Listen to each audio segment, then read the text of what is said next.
படத்தை இந்த கதையை சேஞ்சேபிள் கதாபாத்திரத்தை நான் கதையா பண்ணப்ப உருவாக்குனது நான் எனக்கு உருவாக்கல. இந்த கதாபாத்திரத்தை ரஜினி அதுல அவருக்கு எடுக்கிறதுக்கு நான் வச்சிருந்த ஸ்டைல் வேற, டோட்டல் ஸ்டைல் வேற. ஆனா நான் எனக்கு எடுத்த ஸ்டைல் வேற. முதல்ல கதை கட்டி எல்லாம் பிடிச்சி ஓகே டேட்டே கொடுத்துட்றாரு. டேட்டு கொடுக்குற அளவுக்கு இறங்கி வந்த பிறகு யார் தயாரிப்பாளர்னு கேட்டாரு.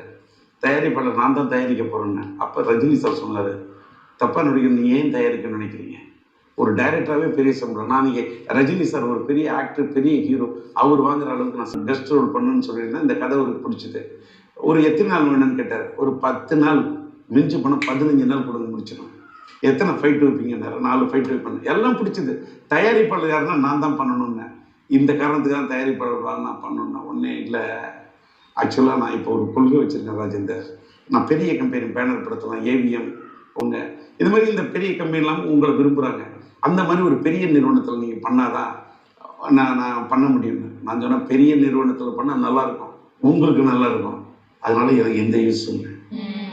என்னுடைய தேவை இன்னைக்கு இந்த படத்தில் நீங்கள் கெஸ்ட்டாக நடித்து நான் தயாரித்ததான் என் பர்பஸ் சால்வ் ஆகும். ஒரு பெரிய பேனராக ஆகிட்டு அன்னைக்கு நம்மளை பார்க்குறேன் அப்படின்னு சொல்லிட்டு அது பெரிய பேனர் ஆனால் தான் பார்ப்பேன். அப்போ ஒரு பக்கத்தில் பெரிய பேனர் ஆக முடியாட்ட பார்க்கவே மாட்டேன்.